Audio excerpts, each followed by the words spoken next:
हरियाणा में लगातार तीसरी हार के लिए बेशक से भूपेंद्र हुड्डा जिम्मेदारी लेने के लिए तैयार नहीं है, लेकिन कांग्रेस हाईकमान को यह समझ में आ गया है कि अगर भूपेंद्र हुड्डा के हाथों में ही हरियाणा की कमान रही, अगर भूपेंद्र हुड्डा का ही हरियाणा कांग्रेस में दबदबा बरकरार रहा तो भविष्य भी अंधकार में हो जाएगा। इसलिए कांग्रेस हाईकमान ने हरियाणा कांग्रेस में बहुत बड़े फेरबदल का फैसला ले लिया है।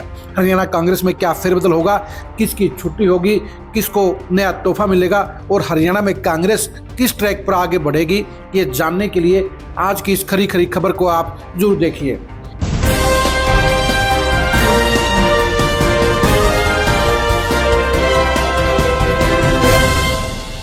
कांग्रेस वर्किंग कमेटी ने कल हरियाणा विधानसभा चुनाव में मिली हार का जायजा लिया, मंथन लिया। कांग्रेस के राष्ट्रीय अध्यक्ष खड़गे ने इस बारे में साफ तौर पर कहा कि हालात अनुकूल होते हुए भी कांग्रेस की अंदर की गलतियों के कारण ही सत्ता नहीं मिली। उन्होंने कहा कि पार्टी के नेताओं की आपस की लड़ाई, पार्टी की गलत रणनीति और ओवर कॉन्फिडेंस ने कांग्रेस को हराने का काम किया और अब इन चीज़ों को बंद करने का टाइम आ गया है। कांग्रेस के अंदर ना गुटबाजी चलेगी, ना अनुशासनहीनता चलेगी और ना ही कुछ नेताओं का एक तरफा दबदबा चलेगा। ये सारी बातें हरियाणा में अगर किसी पर लागू होती हैं तो वो भूपेंद्र हुड्डा और दीपेंद्र हुड्डा पर लागू होती हैं। यानी कांग्रेस हाईकमान अब हरियाणा में बड़ा ऑपरेशन करने की तैयारी में जुट गया है और इसके लिए फैसला ले लिया गया है कि अब हरियाणा कांग्रेस में भूपेंद्र हुड्डा का वर्चस्व नहीं रहेगा और इसलिए अब भूपेंद्र हुड्डा को हरियाणा में विधायक दल का नेता नहीं बनाया जाएगा। उसकी बजाय उनके खेमे के किसी दूसरे नेता को विधायक दल का नेता बनाया जा सकता है। यानी कांग्रेस हाईकमान हरियाणा में अब 20 साल के सिस्टम को तोड़ने जा रहा है। हरियाणा में पिछले 20 साल से जहां विधायक दल का नेता जाट बनता आया है, वहीं पर कांग्रेस संगठन की जिम्मेदारी दलित नेताओं के पास रही है। लेकिन अब कांग्रेस हाईकमान को समझ में आ गया है कि अब बदलाव बेहद जरूरी है और बदलाव के तहत अब संगठन और विधायक दल के नेता दोनों में ही अदला बदली की जाएगी, नए चेहरों को मौका दिया जाएगा और इसलिए अब भूपेंद्र हुड्डा के एलओपी और नेता प्रतिपक्ष बनने की संभावनाएं खत्म हो गई हैं।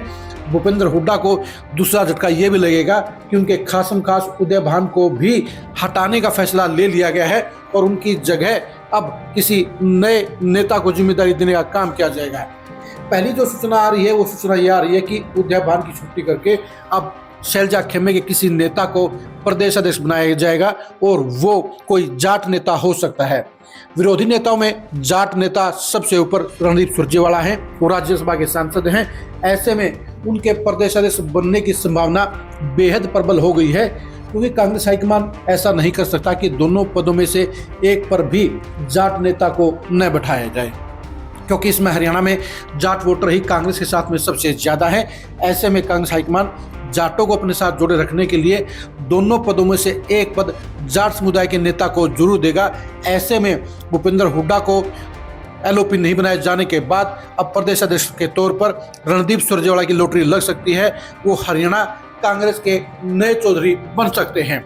जहां तक भूपेंद्र हुड्डा की बात है तो भूपेंद्र हुड्डा को भी विधायक दल का नेता नहीं बनाया जाएगा। अब उनकी जगह पर किसी गैर जाट नेता को ही विधायक दल का नेता बनाया जाएगा। ये अलग बात है कि भूपेंद्र हुड्डा को कंट्रोल में रखने के लिए, उनको पूरी तरह से नाराज नहीं करने के लिए उनके ही खेमे के किसी नेता को विधायक दल का नेता बनाया जा सकता है। ऐसे में देखने की बात यह रहेगी कि अशोक अरोड़ा और गीता भुक्कल में से किसकी लॉटरी लगेगी। लेकिन कांग्रेस हाईकमान का मिजाज बता रहा है, कांग्रेस हाईकमान के संकेत बता रहे हैं कि अब हरियाणा कांग्रेस में बड़ा फेरबदल होगा। हरियाणा कांग्रेस में अब भूपेंद्र हुड्डा का वर्चस्व नहीं रहेगा। हरियाणा कांग्रेस में अब हाईकमान ने बैलेंस बनाने का काम शुरू कर दिया है। यानी एक तरफा चौधर ना भूपेंद्र हुड्डा की रहेगी और ना ही हरियाणा कांग्रेस को पिछले 20 साल की तरह मनमर्जी के तरीके से चलाया जाएगा। यानी कांग्रेस हाईकमान अब बैलेंसिंग तरीके से दोनों खेमे के नेताओं को बराबर की महत्व की जिम्मेदारी देते हुए कांग्रेस को मजबूत करने का काम करेगा।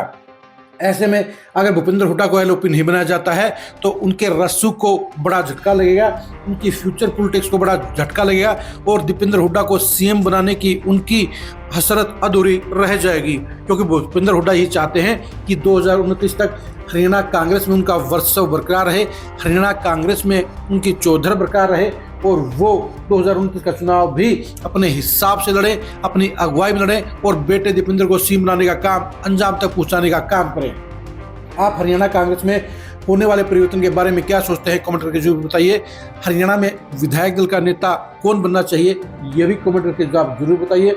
हरियाणा कांग्रेस का नया प्रदेश अध्यक्ष कौन बनना चाहिए, ये भी कमेंट करके जरूर बताइए। आप हमारे फेसबुक पेज को फॉलो कीजिए, आप हमारे यूट्यूब चैनल को सब्सक्राइब कीजिए। नमस्कार।